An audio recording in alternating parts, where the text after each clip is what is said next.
O jornalismo é feito de quê? Independência ou imparcialidade? Hoje eu vou falar com o Diogo Schelp, que foi por 20 anos editor executivo da revista Veja e com quem eu escrevi o livro Correspondente de Guerra, entrevistando fotógrafos e jornalistas brasileiros que já cobriram guerra. Segue aí a nossa conversa.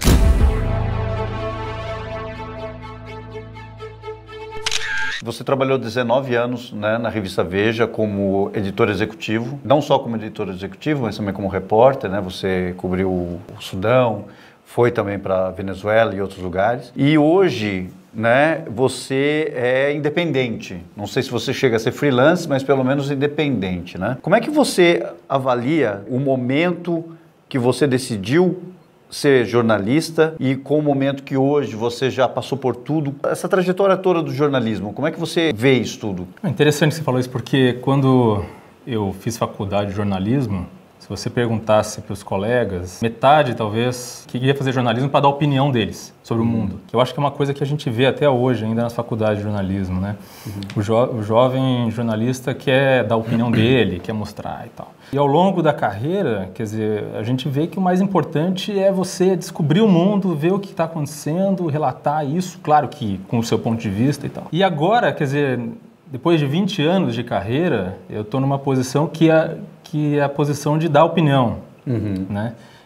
Que não foi uma coisa que eu busquei ao longo da carreira, mas que acabou acontecendo. Só que hoje em dia qualquer um dá opinião, né? Se você entra nos comentários, você vê que todos dão opinião, mesmo sem terem parado um minuto para pensar sobre o assunto em mais profundidade, né? Então, acaba que os jornalistas hoje em dia têm um desafio muito maior, que é conseguir dar opinião no ambiente em que todos dão opinião, quando é um jornalista de opinião.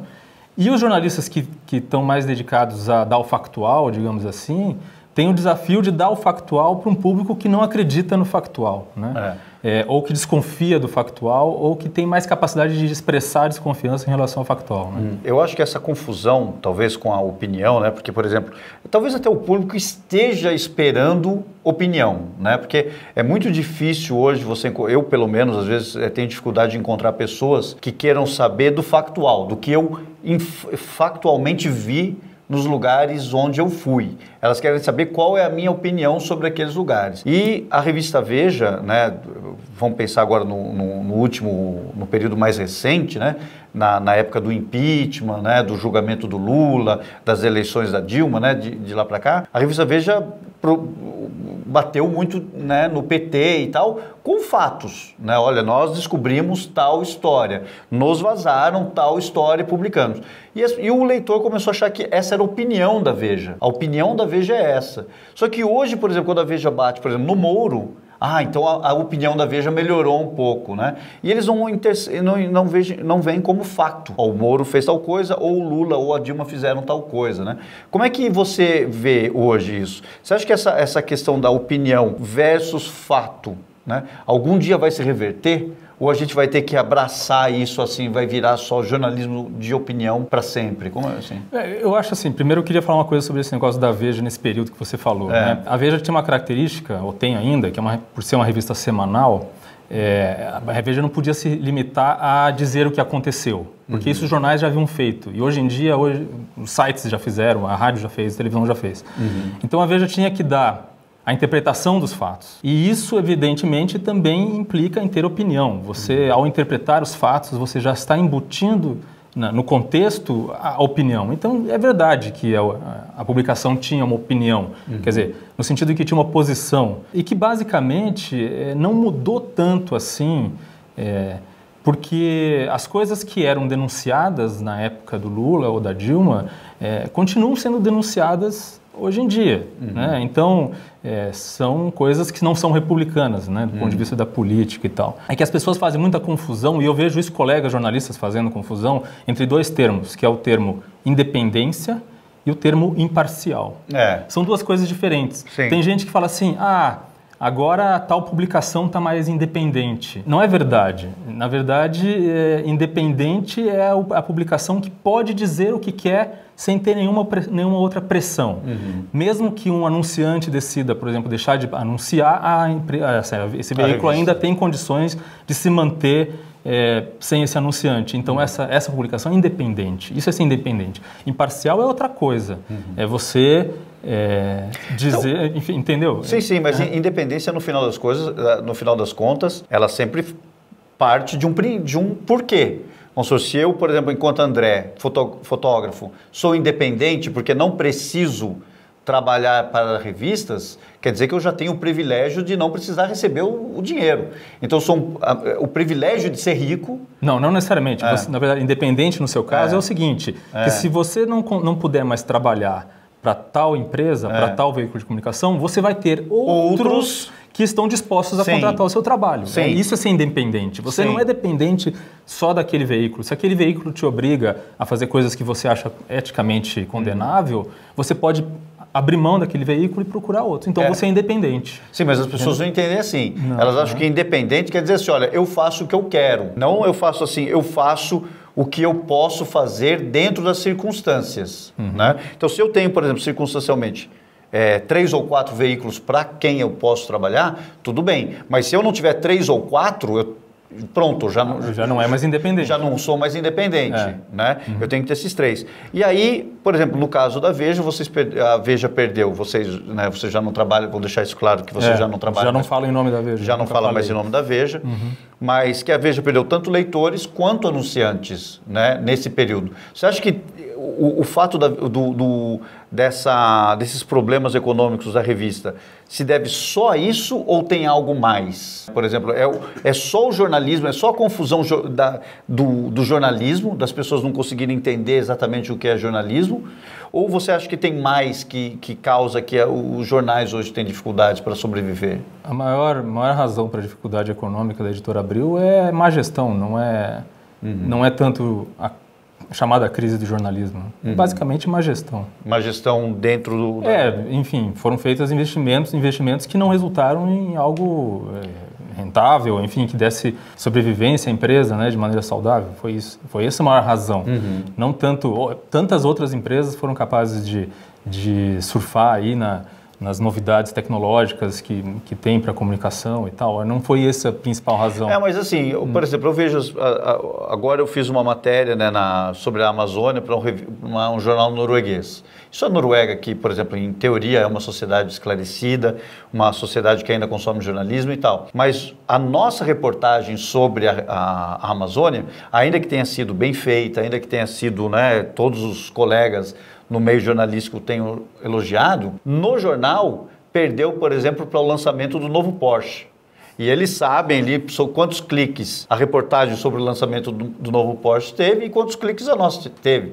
E ela foi mínima, né? Assim, e aí, antes, vamos supor, o jornalismo fútil, por exemplo, a questão do Porsche, fala assim, tudo bem que tenha, não tem nada contra que tenha, contanto que aquele dinheiro seja usado para financiar matérias que você sabe que não vão dar lucro, mas que precisam ser feitas. E hoje, os gestores já não entendem mais assim, eles acham que não, vamos publicar só do Porsche, então. Quando a mídia, eu não gosto nem de falar de mídia, mas quando a imprensa, digamos assim, era analógica, era muito mais difícil saber o que dava mais audiência. A gente fazia, por exemplo, pesquisas de 6 em 6 meses, qualitativas e quantitativas, e aí perguntava para um grupo de leitores o que eles tinham lido, o que tinha interessado mais. Isso permitia que a decisão sobre o que era mais importante e o que deveria ter mais destaque era a decisão do editor. Não existia a métrica para definir o que ia ter mais destaque. Hoje, se você tem uma notícia muito relevante e que traz uma explicação completa de um assunto como a Amazônia, que é um assunto que veio cheio de informações erradas ou incompletas, enfim. Se isso não tiver os cliques e não tiver audiência que pode ser verificada imediatamente, aquilo não vai subir para os canais de distribuição da notícia.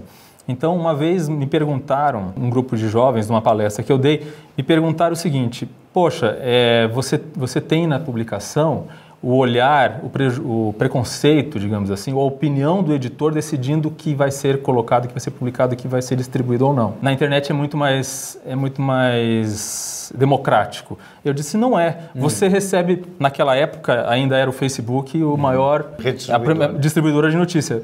Você vê onde a notícia? Eu vejo no Facebook. Quem você acha que te entrega e decide que isso é relevante para você?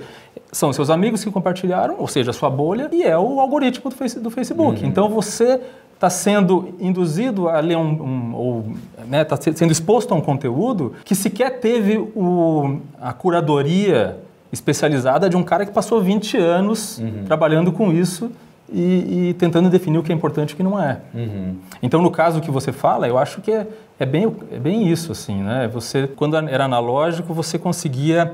Vou direcionar um pouco de dinheiro para isso aqui, mesmo que você soubesse com sua intuição que não ia dar tanta audiência, mas que ia dar prestígio e ia dar relevância, né? E hoje no Brasil, né, como assim, eu vejo isso muito mais latente aqui no Brasil do que em outros lugares, outros países. Talvez nos Estados Unidos, mas eu não tenho ido aos Estados Unidos para ver realmente como está sendo lá. Mas aqui, por exemplo, agora com o que eles chamam de vaza-jato, né? Que no final das contas, para mim, a minha sensação desse negócio vaza-jato, você tem ali, né, o The Intercept, que lançou, né, que vai publicando essas matérias, que agora já meio que pararam também, né? E os jornais, que eles ficam, na verdade, colocando lenha na fogueira do que o Glenn... Como é que o Glenn vai atacar o Moro? Na verdade, fica muito mais uma sensação de tipo, de colocar lenha na fogueira do que realmente falar assim, olha, eu vou colocar uma matéria que realmente tenha interesse público. Como é que você vê? E as pessoas torcendo para que, olha, o Glenn está falando a verdade. Outros, não, o Glenn é só um ativista. O que você acha disso hoje? Eu acho que isso está dentro do contexto, é a notícia dentro do contexto da polarização, né? Eu imagino que isso também seja uma novidade, não só essa polarização que a gente vê, né, na política e tal, mas é uma novidade que você consiga colocar as notícias ou definir a notícia segundo a lógica da polarização. Eu acho que é basicamente isso, né? No momento em que o jornalista simplesmente publica a notícia e deixa aquilo se espalhar e aquilo fazer com que as pessoas reflitam sobre a realidade e tal, é uma coisa. Agora, hoje você tem a outra realidade, que é o jornalista dá a notícia, que é relevante, inclusive nesse caso das mensagens, que precisa, né? É relevante, o público deve ter conhecimento disso. Claro. Por outro lado, o jornalista, o mesmo jornalista, ou que faz parte do mesmo grupo, dá a sua opinião pessoal, faz o seu ataque, a sua interpretação daquilo via redes sociais e tal, né? Que alimenta, então, essa polarização. O que me chama a atenção não é nem ele, assim, informações que ele publica têm interesse público, não tenho dúvida, tem interesse público, mas é que ele, depois de ter publicado as informações, ele vira, de alguma forma, o garoto propaganda da sua própria notícia, como se a notícia não tenha sido suficiente para explicar para a população o que era importante ser dito, né? Então, depois disso, eu tenho que dar ali uma entrevista ou participar de um determinado programa ou no Twitter ou sei lá onde for, para dizer o que eu acho do Moro, né? O que eu acho do Bolsonaro, o que eu acho de determinado indivíduo que eu já escrevi a respeito, né? Porque se aquilo que eu estou dizendo agora é importante, por que eu não coloquei também na matéria que eu escrevi, né? Já que eles podem escrever o quanto eles quiserem, né? Então, hoje, o cara, a pessoa estudando hoje jornalismo, ele está pegando isso como exemplo, uma coisa, o jornalista justiceiro. Posso fazer um comentário sobre isso que eu achei interessante? Eu fiquei imaginando, agora que você estava falando, nem nunca tinha pensado nisso, mas agora que você falou isso, eu fiquei imaginando o Bernstein e o outro colega dele lá do jornal do Washington Post, que fizeram as notícias do Watergate. Imagina que eles vivessem nesse ambiente de agora e além de publicar as notícias todas que eles publicavam dia após dia, com novidades sobre o caso e tal, trazidas pela fonte deles, imagina se ao mesmo tempo eles estivessem participando de debates, tweetando. Mas por quê? Porque o jornalismo hoje está exigindo um protagonismo dos jornalistas, que era uma coisa que não existia. Não dessa forma. Quer dizer, os jornalistas hoje, eles têm como aspiração não só dar um furo de reportagem, como também de ter vários seguidores no Twitter ou no Facebook, principalmente no Twitter. Porque aquilo é uma coisa que alimenta alimenta inclusive a rede deles, né? Aquilo faz com que eles consigam distribuir melhor o que eles publicaram, eles ganham mais relevância política junto às fontes também. Quer dizer, no fim das contas é isso, né? Tem uma dupla... coisa, assim, por exemplo, quando o Glenn ele fala, por exemplo, olha, eu usei os mesmos métodos para avaliar as informações, né, da Vaza Jato, como eu usei, por exemplo, com o Snowden.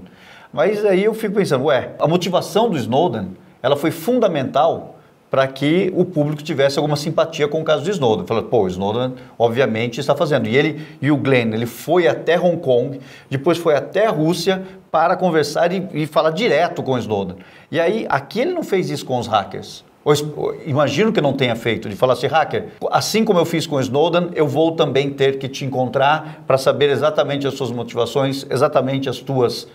os teus métodos, e ele abriu mão disso porque ele era contra a Lava Jato, por exemplo. Então, contra a Lava Jato eu posso abrir mão, mas as pessoas que estão estudando jornalismo hoje, elas não pensam assim, elas não estão assim, olha, para chegar onde eu quero, vale tudo. E eu acho que o Glenn, para ele, um pouco vale tudo fazer o que ele quer. Como é que, assim, você dá palestras, né? Nós escrevemos o livro juntos para estudantes de jornalismo. O que você diria para um estudante de jornalismo hoje a respeito disso? Dessa assim, para chegar onde você quer chegar, vale tudo. Eu acho que não vale tudo, né? Não, mas ele acha isso, o cara vale isso. O cara, não vale tudo. Acho que não dá para dizer isso, né? De forma alguma. O que você tem que pensar é na finalidade, né? E os meios devem ser controlados, né? Você não pode usar todos os meios para chegar numa grande reportagem e tal.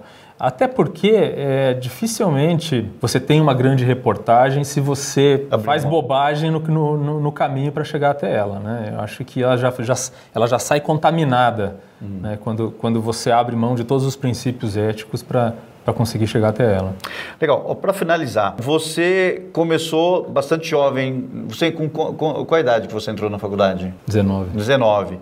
E aí você, né, trabalhou como repórter durante muito tempo, né? Você acha que vale a pena ter o mesmo pique de falar assim, olha, eu vou sair, vou correr os mesmos países, como é que é? Tem o mesmo pique. Mesmo pique. Só não existe mais a mesma oportunidade. Agora eu vou começar a chorar de novo, gente. Vou começar a chorar aqui. Acho que esse pique não acaba nunca, né? Eu acho que o que acontece é que a gente acaba sendo empurrado para tomar decisões que são decisões econômicas, né? Então, a gente tem colegas que fazem o esforço e abrem mão de muita coisa, né, são verdadeiros abnegados para poder percorrer o mundo e fazer essas coisas todas. Mas eu acho que hoje em dia, esse mesmo espírito, dá para continuar tendo mesmo sem sair de São Paulo, digamos assim, né? Você vai continuar tendo o espírito de vasculhar informações que estão fora do lugar comum, digamos assim. Eu acho que a mesma ideia de você sair do conforto da sua casa e ir para um lugar distante, e esse talvez seja o maior aprendizado, né, nesses últimos tempos, você pode adotar estando na frente do computador, trabalhando do seu escritório na sua casa, porque quando você abre o noticiário, você vê coisas que são, em todos os lugares, praticamente as mesmas coisas, os mesmos pontos de vista sobre os fatos. Se você consegue fugir desse lugar comum, encontrar coisas e elementos, pegar e não ver só estrelas no céu, ver a constelação como um todo, você já está fazendo isso, que é o princípio básico do jornalismo, que é sair do seu lugar para ir até o outro e ver o que está acontecendo. Maravilha. Bom, nós vamos ficando por aqui. Se você gostou dessa conversa, deixa aí o teu like, faz o teu comentário, faz as suas perguntas que nós vamos responder. Muito obrigado, Diogo. Valeu. Mais.